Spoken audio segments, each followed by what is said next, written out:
Is it hot to you, Tim? I didn't. Yeah, I definitely felt it was warm. There's almost like there's a fire close by.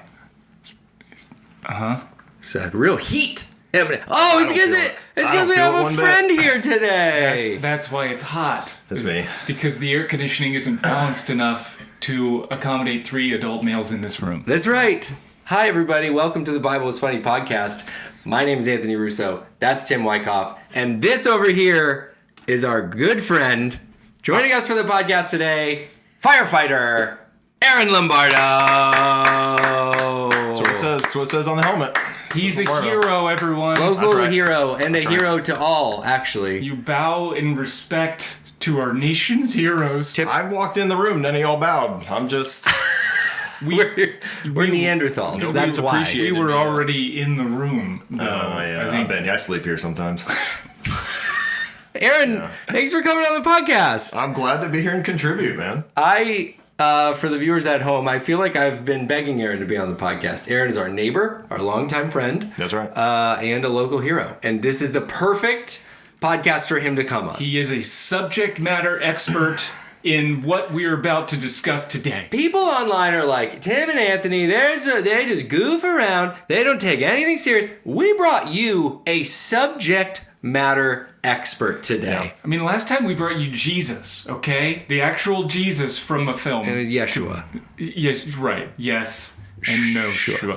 We brought Jesus to the podcast, and now we're bringing yet another expert as on the firefighter subject. to review an important movie. To review a really important movie, and that's what we're here to do today. This is the segment of the podcast we call Christian Movies Are Funny. Aaron, big fan of the podcast. This is his favorite segment that he told me. So this is what we do. This is a segment, if you're new to the podcast, we consume a Christian movie and we discuss it together. He did not. How Aaron is here to weigh in on some particular elements of the film. Yeah. He's going to be here for the whole pod, chiming in, giving us his thoughts, while Tim and I report back on our findings from consuming the film that we are going to cover today. You may have already guessed it. The film is Baby, You're Fireproof. Now, why do you have to sing? Come on, show 'em what you goof. We lose audience members every single time you open your mouth to sing. And we've talked about this. It's Fireproof. Fireproof. Tim? Do you believe it? I do, because I watched it. I can't believe it. So did Aaron. Fireproof, classic Christian cinema. Aaron, I will start with this question. Did you see the movie when it came out in theaters initially? I remember it vividly. But no, actually I didn't. Movie came out in 2008. Where were you in life in 2008? I was at Liberty University back in 2008. Learning how to become a firefighter. Kurt there was a local hero, just like I am to you guys. Kirk is a national hero, and I want to apologize for trying to localize his This was before he got big. This was before he got this big. was yeah. It was more of a Roanoke, Virginia, That's metropolitan area kind of thing. Relative nobody prior to the movie Fireproof. Right. Kirk Cameron. Right.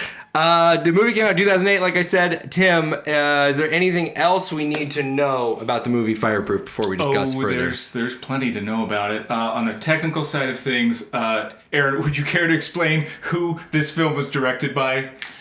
Let me just rack my brain for a minute as I think about it. It was Alex Kendrick and Stephen Kendrick. That's right. That's right. Yeah. That's the Kendrick brothers. For those of you who are familiar with a plethora of Christian films, this was directed, all the stuff by them. Right. The film Fireproof from 2008 is based in Albany, Georgia. Prominently. Which is also where a lot of Albany. All of it. Albany, New York. Different Albany. That's the city I know. Yeah. And so it took me a minute because there's a lot of Southern accents, and I was like, hey, I don't know, lots of people live in New York. But then I connected. Oh, it's Albany, Georgia. Yeah. So this film stars this guy named Kirk Cameron, if you ever heard of him, as Caleb Holt. Mm-hmm. He is most famously known for Kirk Cameron's Saving Christmas, as you know. Yeah, we reviewed. He also showed us early on in his career that growing up is painful, and he's been in several documentary films about the upcoming apocalypse that we all know and love. Those are true. We all know those are coming. You call them documentary films? Yeah, right. Yeah, because of how real they are. It's like they're they're prophetic documentaries. Yeah, oh, yeah. Yeah, It's exactly how it will play out down the road. That's exactly how the Bible doesn't exactly say it's going to go. But they went ahead and made it seem as they if were using, in those films, truth. a lot of like antennas on cell phones that they had to pull out and call and say. We may be the past rapture that happened. age. Yeah, we may be past there. Yeah. The film also stars Erin Bethea as Catherine Holt. She was in Facing the Giants, Alter Egos. Erin. Erin with an E. Different. I was mean to confuse anyone. She was in Christian Mingle as well. It was some of the movies we've already done and may have blocked from our memory. That's shocking to me because I don't remember. There's not that many people in these movies, and I don't remember her in either Alter Egos or. What was the other one you just said? Christian Mingle. We did both of those movies. Facing the Giants, Alter Egos. We did 3 of those movies. Yes. I don't remember her in any of them. Yeah, and here's the thing: is I don't really even remember her from Fireproof. We're not getting in there. Kind of generally forgettable. No offense. Because you have to say that stuff. This film also stars Ken Bevel as Michael Simmons. He's Caleb's friend in the movie. He's also in several of these Kendrick Brothers films. Yeah. Stars Jason McLeod as Eric Harmon and the one and only Perry Revell as Dr. Gavin Keller. I know, Dr. McDreamy they call him. Fellas, hide your wives. Can I fire a quick Aaron question before we go further? Sure. There is in this film, never mind. I'll save it. It's better to say it. I'm I'm sorry, gearing I'll up save it. for I'll save it. I teed you up. I know, I got you all excited. What did you say Kirk Cameron was in, what was like, in the like 80s, 90s? What did you say he was in? Growing Pains? Show me that smile again. We've lost 3 more viewers. Don't waste another minute on your crying. We're nowhere near the end. The best is ready to begin. Okay. Yeah. Growing Pains. Yeah. You remember. I knew the tune. Leonardo DiCaprio showed up on that show at some point. People forget. No, nobody forgets. People forget. Okay, that's some of the specs. This was a bit of a super team Christian movie, Aaron. This was... I believe the Kendrick brothers and Kirk Cameron, they didn't collaborate on much, but it is one of those moments where you sort of have this like dream, this LeBron James, Steph Curry, Kevin Durant. That is just a super team of Alex, Christian film, huh? Steven, and Kirk coming together to play on the same team in the Olympics. Like we can all play for Saudi Arabia and have a subpar team. What do you say? We can put out a product that nobody really wants to watch in 10 years. Lots of revenue, right? Lots of revenue on this film, Timmy. I know. This film killed in the box office. It was a real cultural moment for the movie Christian universe, the MCU as we call it. Which previously did not exist. But go ahead. Kirk really started it. Okay, so we're going to dive in here on Fireproof. A lot of people saw it. Like I said, this is probably your youth group or somebody saw it. Because we love movies about firefighters at the end of the day. That's what brought us out. Yeah. Plot aside, just show us an hour and 45 of firefighters doing work, man. That's it. This is all the hero stuff they do. Tim, do you have any sort of synopsis that you can give the viewers just to sort of tease them? Yeah, it's not very long. IMDb says, in an attempt to save his marriage, a firefighter uses a 40-day experiment known as the Love Dare. The Love Dare. That's pretty good. We're going to dive in from this point of the podcast forward with spoilers. So we like to say a couple things at this juncture. One, this movie, you have to rent it. I can't put a free link in the show notes. Blockbuster, we're talking about Hollywood Video. Hollywood Video. And look behind the plastic, and hopefully there's a VHS back there. Yeah, it's a joke. No one's even going to get it because they don't even remember. But... you can rent it on Google Play or whatever, any of those places. If you would like to watch it or go back, you can do that. I will give you a moment here, just as is our practice. Or if you're okay with continuing with spoilers, we'll give a beat for those people to kind of exit, and then we'll continue on with the podcast. All right, here we go. Welcome back. Last thing I want to say before we start, we like to consume and discuss movies. We consume the Christian movie, we discuss it on the pod. We're not here to be overly critical. we're here to be appropriately critical. Yes. That's our promise to you. And why we take the time to say that is because it's hard to make things. It's hard to put yourself out creatively into the world. And so we don't want that to slow you down. Go out there and do it. Tell your story. Do your thing. Don't let the fear of criticism slow you down. We're not going to do your movie. We're doing Fireproof. So your movie is going to be fun. We're going to love that movie. We're going to give it maybe like 5 praised hands emojis. We might do that. We might. Right now, I'm going to give it 5. I haven't even seen the rough cut. And I'm giving your movie 5 praise hand emojis. Fireproof? We'll have to wait and see. Okay, I'm going to do a little bit of a more thorough synopsis. Like I said, this is going to contain spoilers. What do you mean by thorough? I feel like everything's pretty much captured there. Mention he was a firefighter. That was covered. There it is. Not all heroes wear capes. Some of them live at abandoned church camps and are hostile towards women. Enter Caleb Holt. That's what he's about. On the surface, Caleb and his wife, Catherine, seem like the perfect couple. Caleb is a local hero who spends his days fighting fires and his nights fighting trash cans. Catherine is a scented candle-obsessed hospital PR rep who hates boats.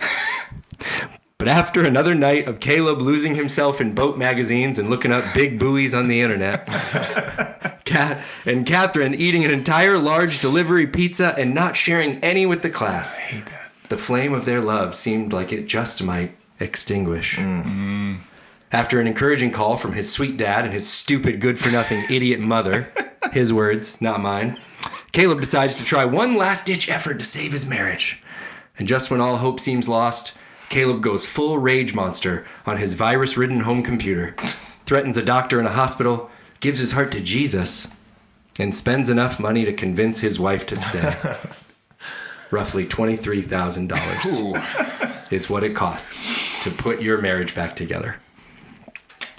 That's the summary. That's the That's it. That's Fireproof. That's the story. All right, so let's go in there now and spend some time on the film. Tim, what was something that was shocking to you? Well, I kind of want to get into... Well, okay, with Aaron here, I want to ask... obviously, we're going to talk about the firefighter stuff of it, but like... Yeah, right. I feel like from knowing other firefighters, you're not my only one. There's a few of us. There's a couple. There's a few of us. That there's like a lot of playing around at the station that's not really captured in the film. So many shenanigans, Tim. Oh, gosh. Don't even He's get me full started. of shenanigans. And you don't have to admit now because you could be called on to testify in some future setting. Yeah. Sure. But like how percentage-wise, how much is actually doing the work and how much is like just goofing around? Tim, I'm not trying to like tell on the guys here. Mm-hmm. I think like 5% is doing work. Guys, so little. But you're ready. You have to be ready. So you're gonna be ready. You're paying us to be vigilant. Yes, that's right. Yeah, and when you call, we're there.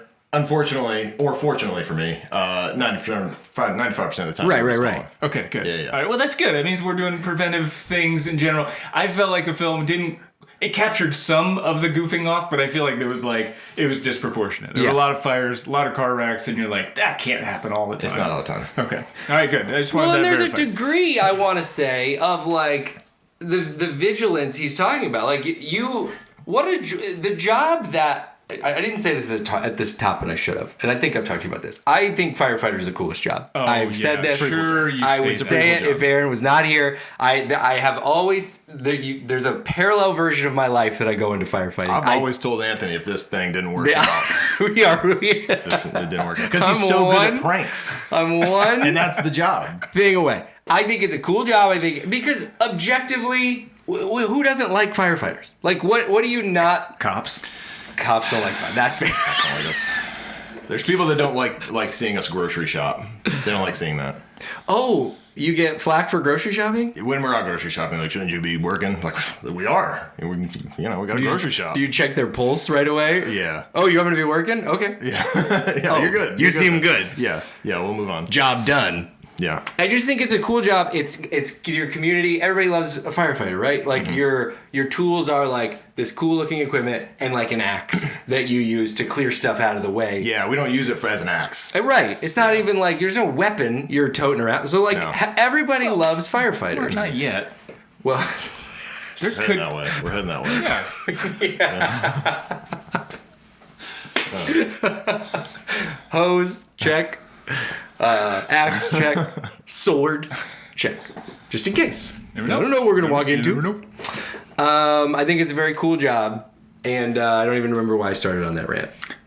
But you just say it. This is just something you start going on, and we're just hanging out sometimes. I've heard him say it out of context too. It's weird how obsessed he is with you. Oh, so that's why I started it. So the vigilant side of it is, it's like, it is a tough gig to go like, okay, we're goofing off at the station with my buddies, and the next second we might be like in the middle of an intersection dealing with people unalived. Oh yeah, and that's not even the big deal. It's when you're sleeping.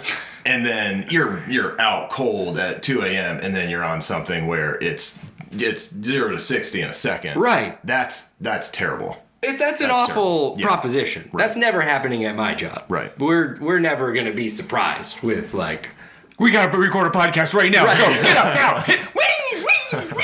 It's a lot. That's what this sound like. Right? Yeah. The podcast siren. I don't know how to do this podcast today because I just have so much I want to talk about.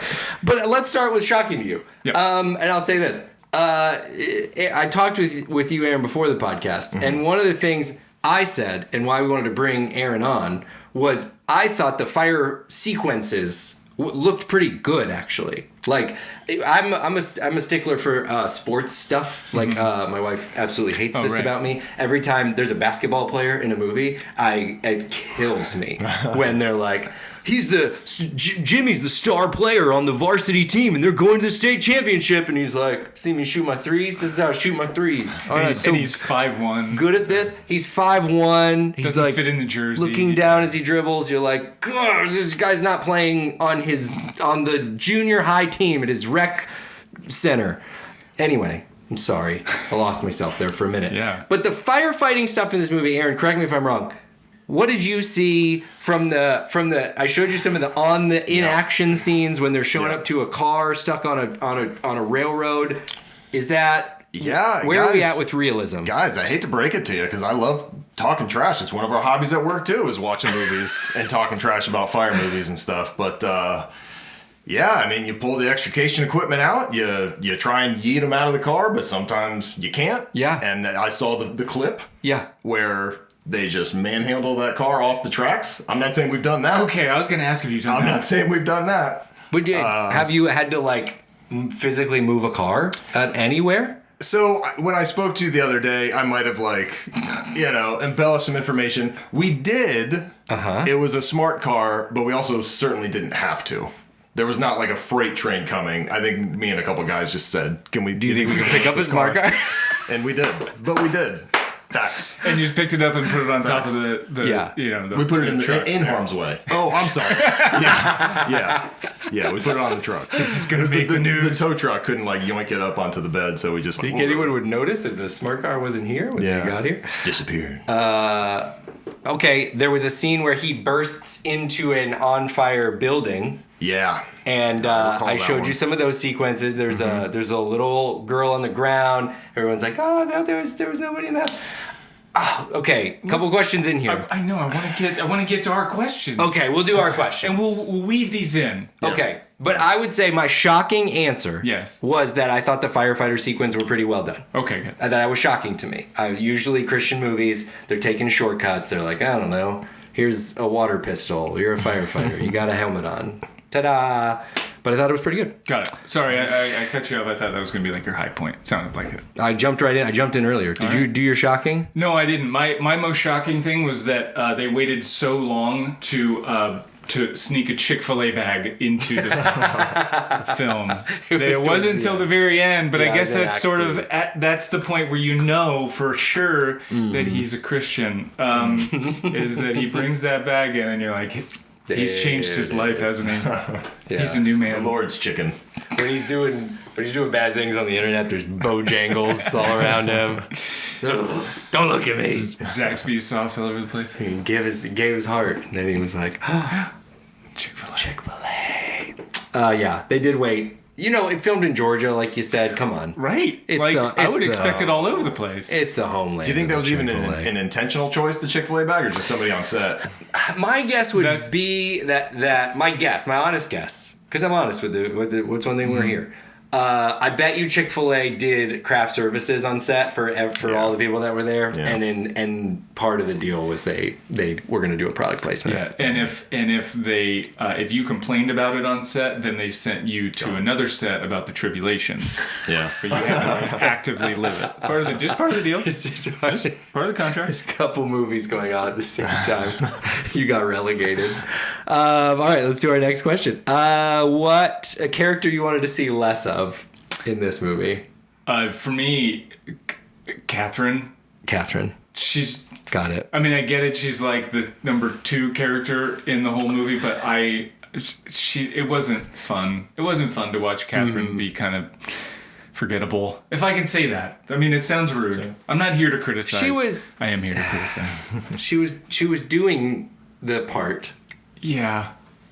And I think that's something. Yeah, she read the lines. I think maybe to me, like, she didn't jump out in Facing the Giants or some of these other movies, and I think it was probably because her part was smaller.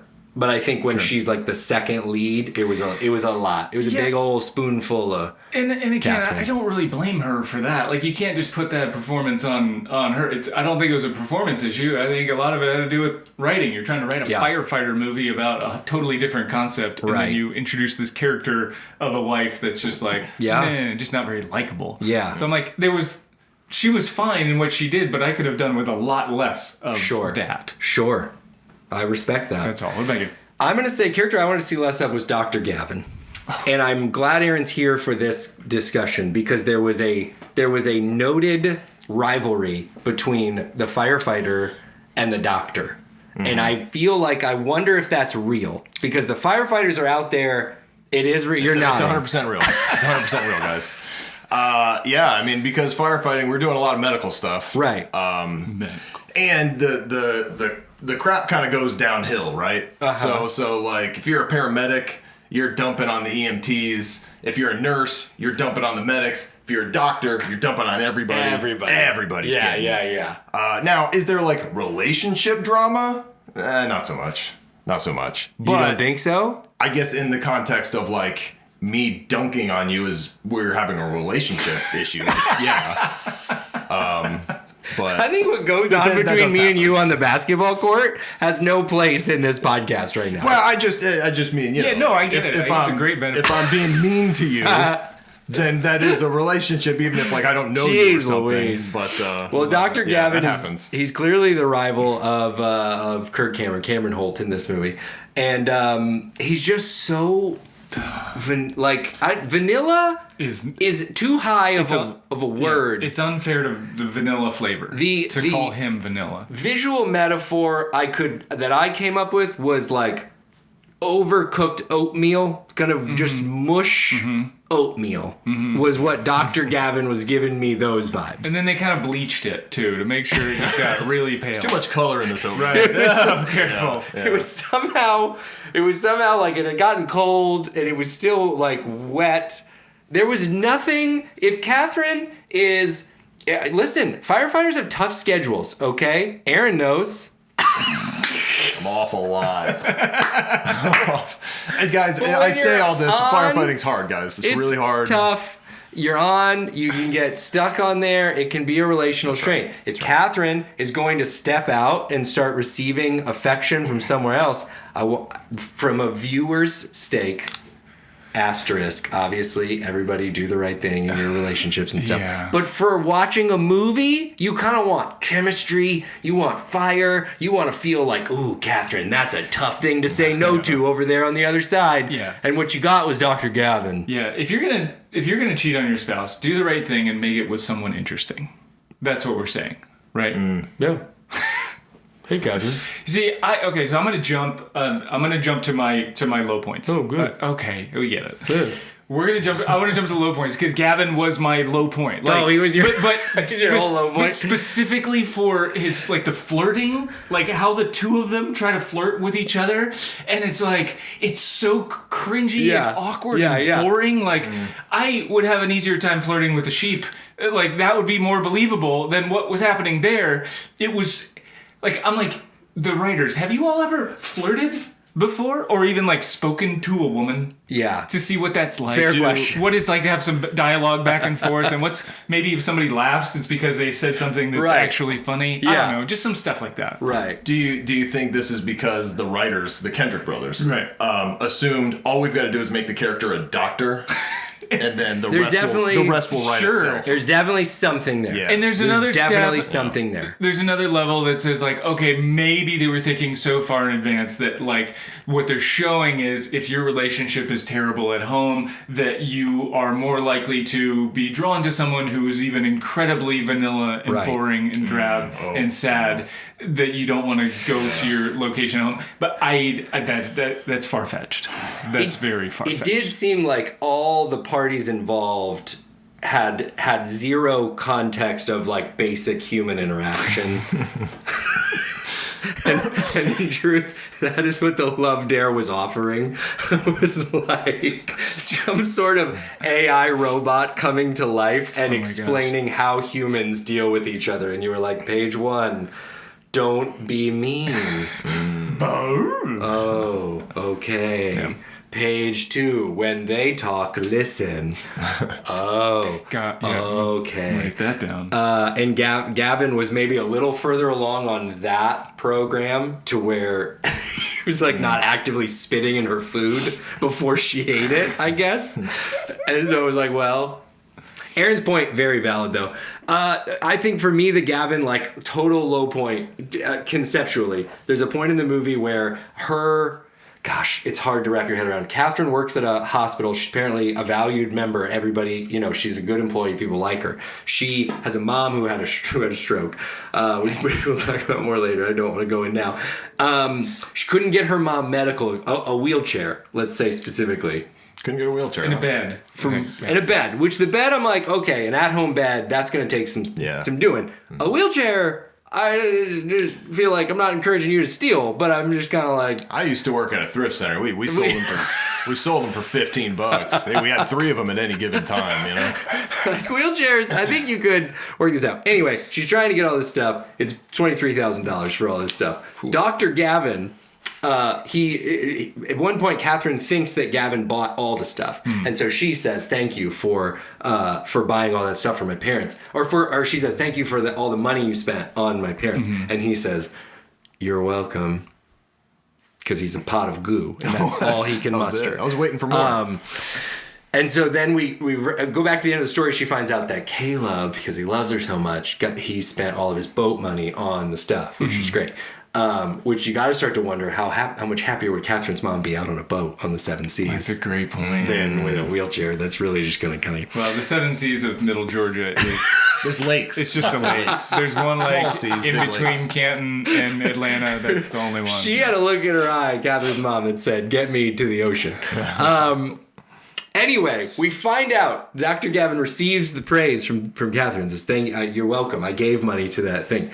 Dr. Gavin gave $300 of the $24,300. Of the $24,300 that was required, which means, track with me, viewer, that he called this hospital supply company. He said, "Hi, I'm Dr. Gavin." And they were like, "Is anyone there?" We know. This is the least exciting phone call I've had all day.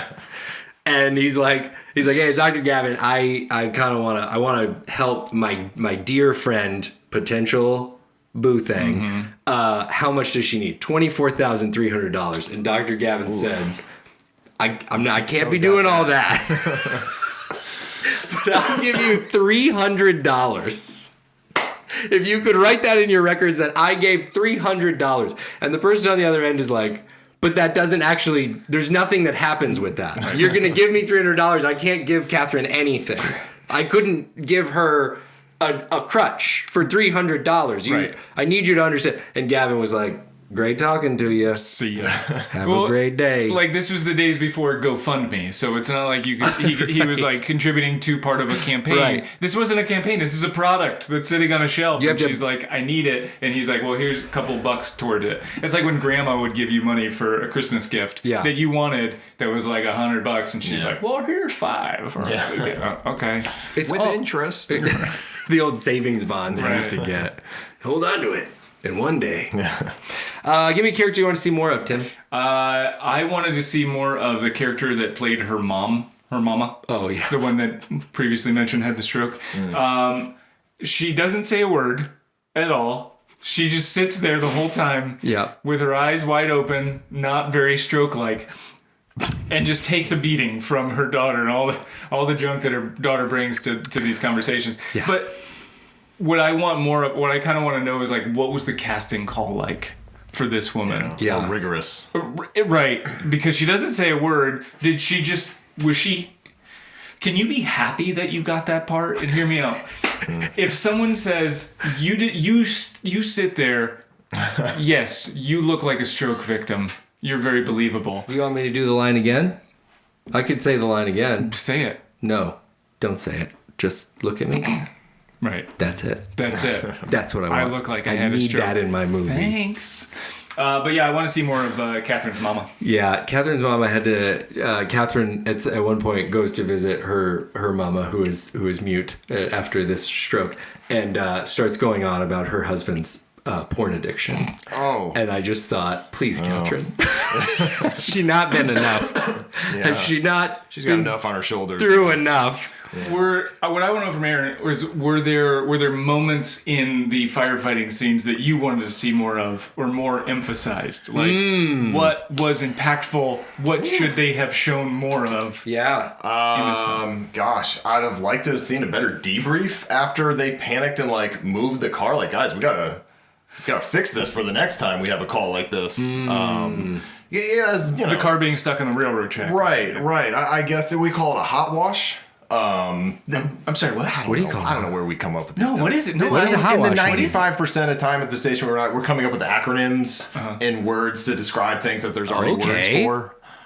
So what's a hot wash? Hot wash is after something's done. Oh. We'll talk about it. I don't know what it means. I couldn't tell you the etymology or whatever. Oh, you wash it while it's hot. Yeah, you wash it while it's hot. Like a post-mortem on a project. You drop it like it's hot. I told you you'd be a good firefighter. Yeah, that's why I told you this. You'd be the guy making up all the names.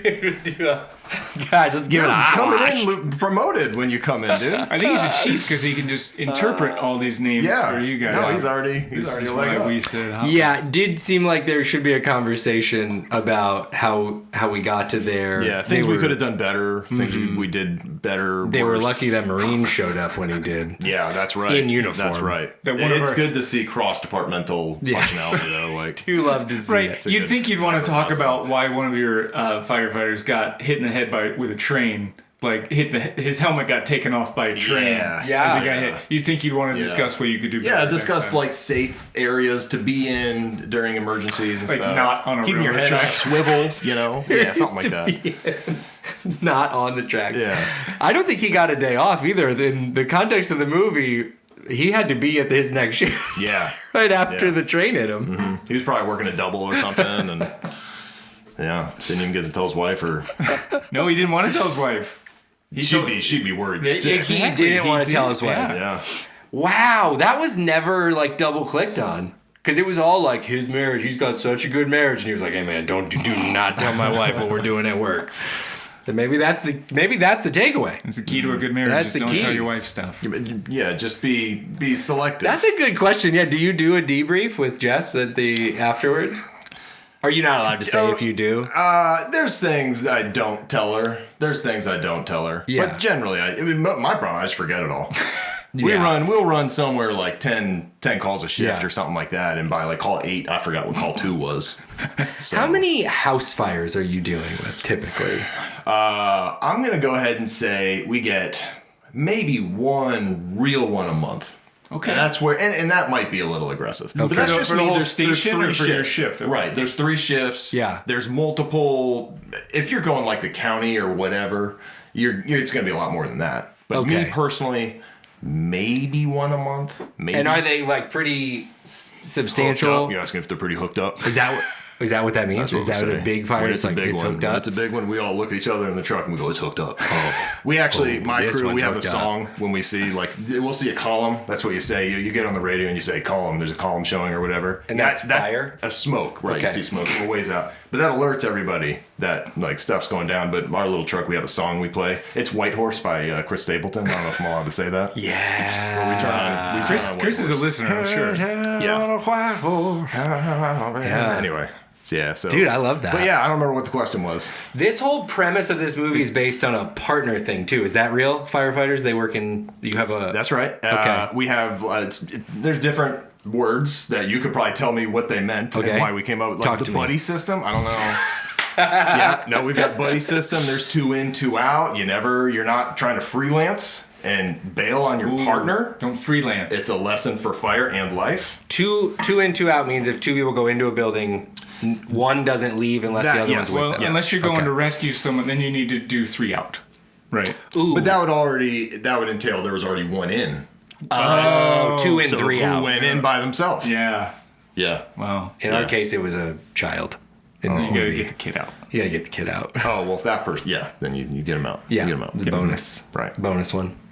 Character I wanted to see more of to keep moving through our progress here. Kirk freaking Cameron. Dude, I am a Kirk Cameron stan. I think he's so good in these movies. Like I genuinely he gives like a real performance. He does a scene in this movie. They're showing like a domestic kind of disturbance, and he like sells out for it. He doesn't do the whole Christian like I'm awful mad at you. He does that later, but yeah.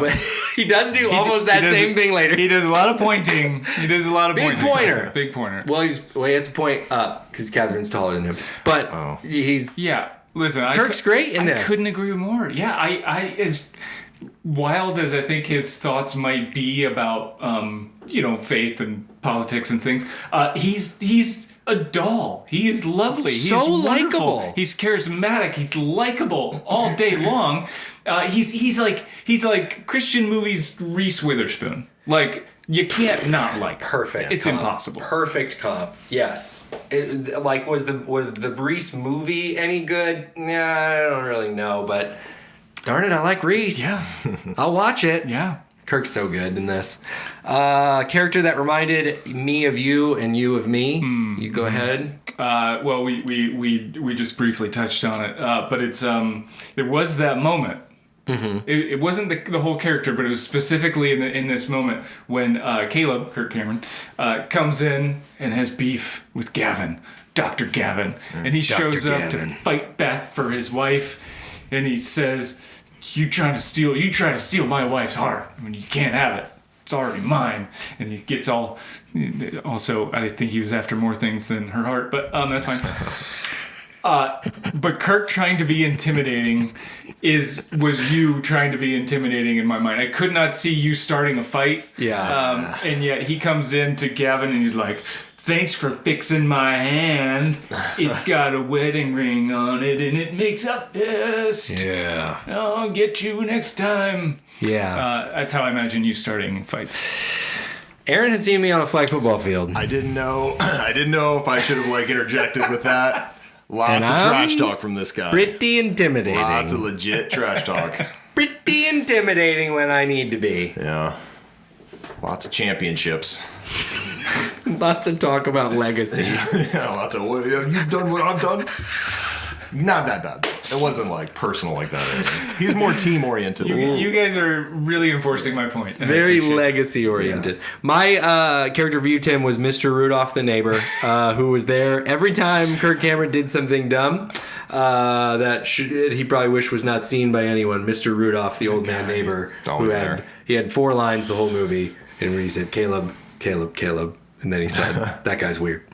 And it was funny. I would say it was a high part of the whole movie for me. The delivery was dry. He was dressed crazy every time, doing a crazy old man activity, scrubbing the grates on his grill, or doing something or just sitting there.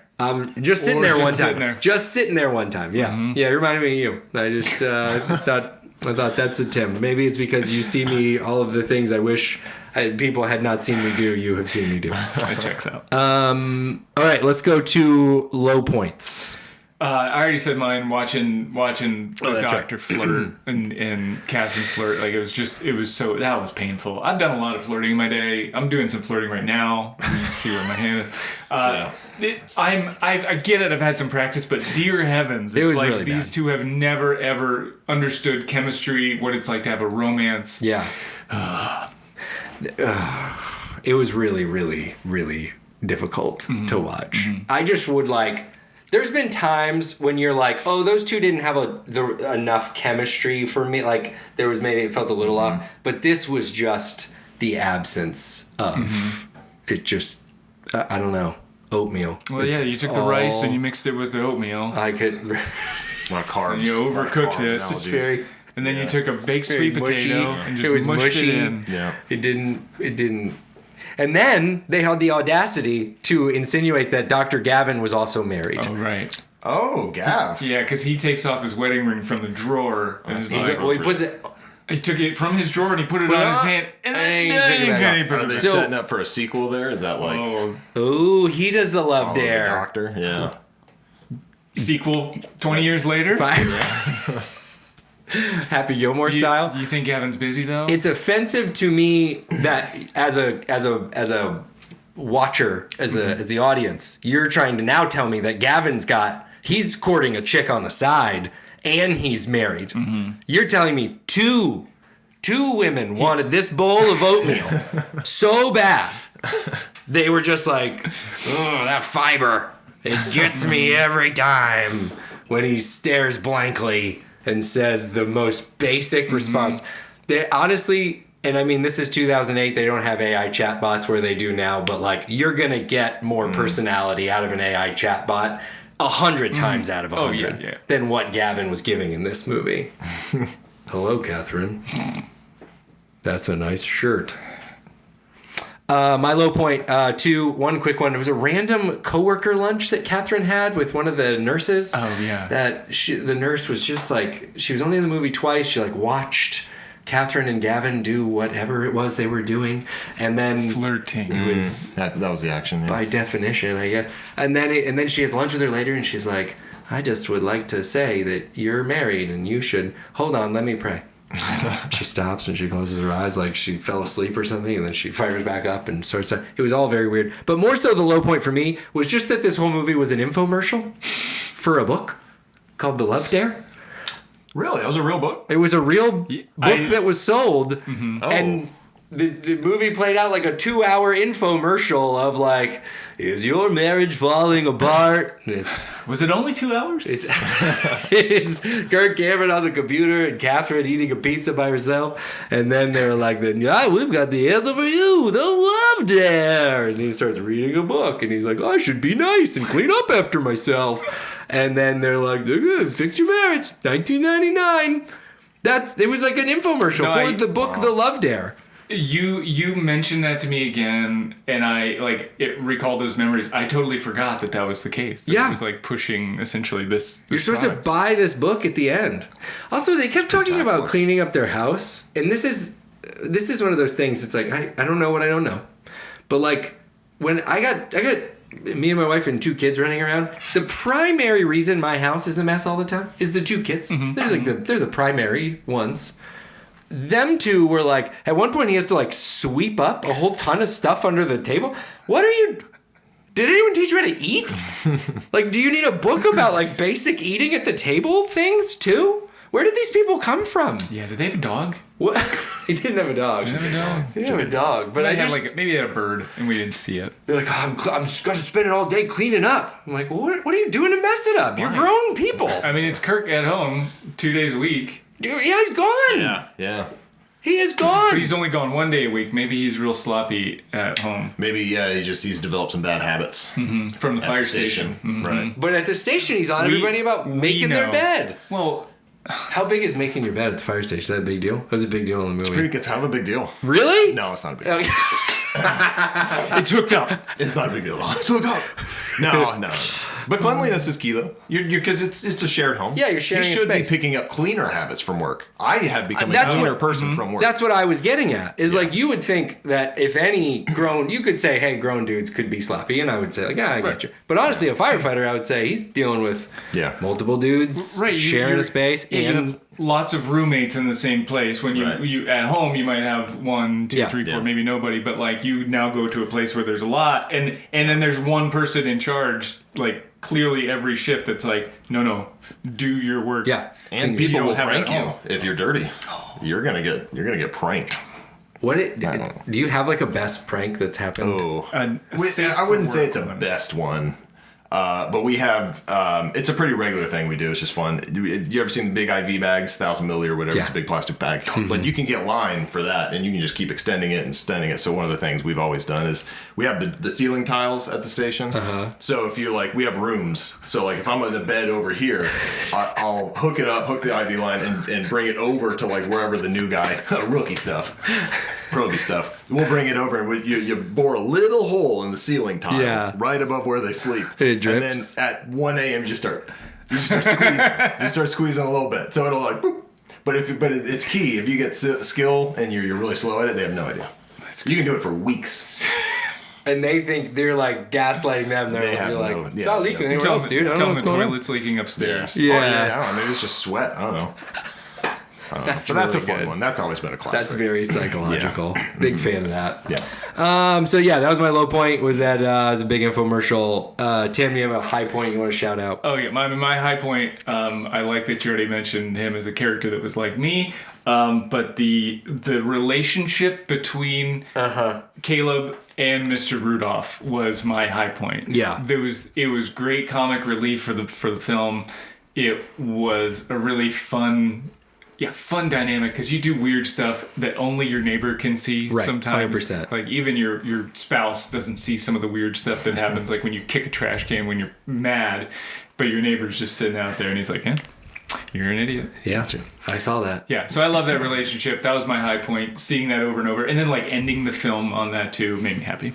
I would say Aaron is kind of like that. I should have told the viewers at home, Aaron and I live 2 doors down from each other.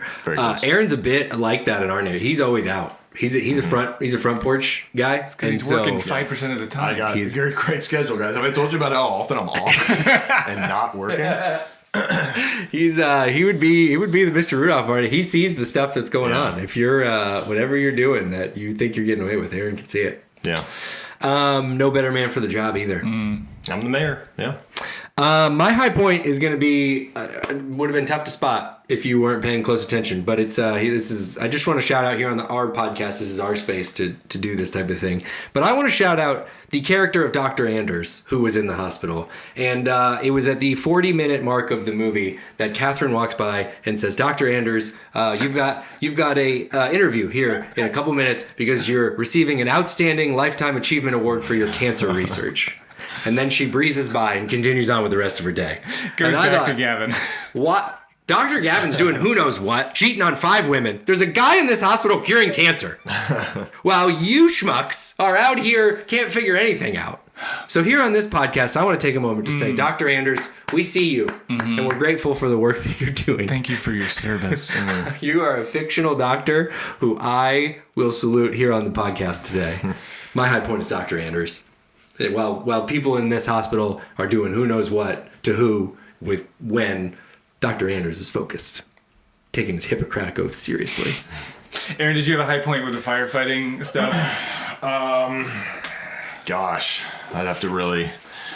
No, guys, I liked all of it. The chopping through the floor. Yeah, you did. Like going under the house. Would that have been a thing? That's a tactic we don't use here in Florida. We have cement subfloors, right? So if you're going to use an axe, you're going to be a minute, and you're also just going to find dirt underneath the cement, so you're in trouble. Yeah. No, but up north, I did. That is a thank you for suggesting that, because that would be what I would consider a cool high point. Okay. Because I would think it would work. Yeah. You got to get through the floor. Now it might be a little tough. Get through the floor, and you got a nice little cool space underneath. Scurry on out. Wiggle on out. Yeah. I think that would work. Just doing, that's just what heroes do. I think if you brought another guest from maybe Albany, New York, where there are more of the houses like that, he or she might be a good guest to Yeah, right. verify that. Right. Yeah. Mm-hmm. I thought one thing when we reviewed it together, you were saying a lot of even like the words that they were calling out equipment wise were hose. Yeah, water. Yeah, no, technical term. Make sure you put on your boots. Yeah, it's all generally stuff we do. It's just a little bit micromanagey. Yeah, where I'm not going to tell you, type Aaron on that keyboard by pressing AARO. You're just going to do it. You know what to do. Right. So there's a lot of that micromanagement. But guys, yeah, it's all. Guys, it's 100% legit. How legit though that Kurt doesn't have a mustache? Like, is that Not is legit? Ooh. No, it's pretty legit. Because I grew this out knowing I was going to be on the podcast. You've had that for weeks. Well, that was for something else, though. I mean, it's just I've parlayed it a couple of times where I'm just like, I just tell my wife I have to. Yeah, well, that's now you got to find your next thing that's going on. Easter's coming up. You're gonna want to give her that. Yeah, it's a Easter thing. So what is the deal? I think you've told me before, but you can't have a beard as a firefighter, but you can't do a mustache. Yeah, we have a mask that's got to get sealed around the jawline. Do you see this jawline? Yeah, it's very everybody crisp. saw the jawline. My Have you seen goodness. his lats? Just a So different going for Italian. days. Yeah, no. So the seal has to be there. So I go into work tomorrow. This all has to be shaven. But this, that can stay. You can keep here. Yeah. This can stay. Yeah. Nice. This cannot. It's got to be gone. Okay, we've talked about a lot today, Tim. This is what the people come for. What do you rate this movie? Raised hand emojis out of 5. I think you have to see it. I realize I waited a long time from when it came out. This is my first time seeing it. I know almost everybody has seen it at some point in their life if they grew up or have been around the Christian evangelical circles. Mm-hmm. You got to see it. I give it a 3. It's a solid 3 though. 3. It's entertaining. It's watchable. It's exciting. It's thrilling. Very romantically challenged, I would say. Sure. Sure. If it were better, you'd actually have a good film here. But yeah, it's good. It's good enough to watch. Good enough to watch. Good enough to watch. It's my stamp of approval. Pretty good. It does feel like the sort of the Citizen Kane of Christian movies. Like this is as iconic as it gets. Mm-hmm. You're probably gonna get to like 1, 2, 3 that are on the Mount Rushmore. And Fireproof is one of them. Right. The firefighting stuff is fun. It's a romance movie. They get together at the end. You kind of feel good about it. A little bit of like his kind of participation in the love dare without his wife's like knowledge off put me a little bit. Like he never doesn't apologize. Doesn't have a conversation that's like normal. Right. He just starts acting different, which is that's definitely helpful. Right. He starts to be nice, but doesn't tell her why. Yeah. Doesn't acknowledge like, hey, I've been a jerk to you for a while. Right. And I'm going to try to make some positive changes. How does that sound? And even if she wasn't open to that at first, it'd probably be, so there was some weird stuff. But I would say it's pretty good. I would say, though, I give it 1 hand. And that hand's a salute to all the firefighters out there. This is called pandering, folks. This is to you. Jeez. I knew you appreciated us. So what do you we're doing 1? No, it's like definitely a 3 or 4. It was pretty good. Well, you have to decide. I mean, I'd probably say 3 just because in general, like it's hyper watchable. There's going to be stuff you bump into that feels a little yucky and like, I don't know if that's great. He's super mean to his mom and they never really justify it. And that was tough to get my head around. Well, with the patriarchy, you don't really have to justify any of that. You just was really mean. And then he was like, the end, they're like, no, actually, the dad is like, I didn't do the love dare on your mom. Your mom did the love dare on me. I didn't get the significance of that. Like, maybe I'm just dumb. Okay. Who cares? So now, because your mom, like, did a thing, you need to be... Why don't you just be decent to your mom because she's your mom? What if we did that move? Right. Where is that in the book? Anywho, 3. A solid 3. Solid 3. I was being nitpicky there at the end. I'll give it a solid 3. Aaron... Cool. Thanks for coming on the podcast today, man. Do you have a rating for at least the firefighter stuff? Well, I mean, you've seen kind of co-sign. From like Backdraft to Fireman Sam. Like, where are we on, if you haven't seen Fireman Sam, this is a kid's show. Hit kid show. classic. Yeah. I've never seen Fireman Sam. You haven't seen Fireman Sam? All right, No. we'll put a link to that in the show notes. I'll Aaron's do, like, kids my think one will there's be like one- the Blippi. I can. How come you have 2 boys? Never mind. We're gonna talk about Fireman Sam. He doesn't let him see other firefighters. He's like, there's only one as far as you're concerned. It's Get a really sub-tier. really bad. It's like when my kids want to play a board game and they're like, do we have to play the Bible's Funny card game again? I'm like, yes, you do, actually. and you will tell It's your the friends. only one It's you our know Friday about. night activity. Get it out. Yeah. Dad wins. Any rating from you, Aaron? I'm planning on having the guys at work watch it as a training video. So 5 out of 5. 5 out of 5 hot Hold washes. the 1 3/4. Yeah. 5 out of 5 hot washes. Yeah. Let's get hooked up, guys. Firefighter Aaron. Man, we learned so much today. Yeah. Thanks for I could being come here and here. educate you guys. Love it. Yeah. And you, thanks for coming along on this journey with us. This one, you you knew we had to do it. We knew we had to do it. A bunch of you sent it to us, and it felt like the right time. So I want to say thanks for watching. Thanks for coming along. We didn't mention this at the top, but we still have our challenge this year to sponsor 100 kids through Compassion International. You can do that, compassion.com/BibleIsFunny. All the kids that we are sponsoring in our challenge this year are from... Tokyo. No. France. No. Brazil. That's Brazil. Right. That's the one. They're from Brazil because Tim is from... Tokyo. Oh, shoot. It's the same. I'm from Brazil. That's where I was born. Because Tim's from Brazil. So those are the only kids we care about. All the kids in Pinellas County, Florida, we didn't have that option. So we went with Brazil because that made a lot of sense. Yeah. No, it's very cool that we get to do this. We love Compassion as a partner. So check that out. Let us know if you sponsored one of these kids. It's such a cool program. You're going to take care of like their housing and their school and food, all kinds of cool stuff for them. So go check that out and let us know if you did. We'll shout you out here on the podcast. And you can let us know what movie we should review next at The Bible is Funny. Give us a shout. And we love you so much. And we'll be back here with another episode very soon. Everybody say bye to Aaron. Bye, Aaron. Bye, Aaron. Bye, Aaron. Bye, guys. The Bible is funny.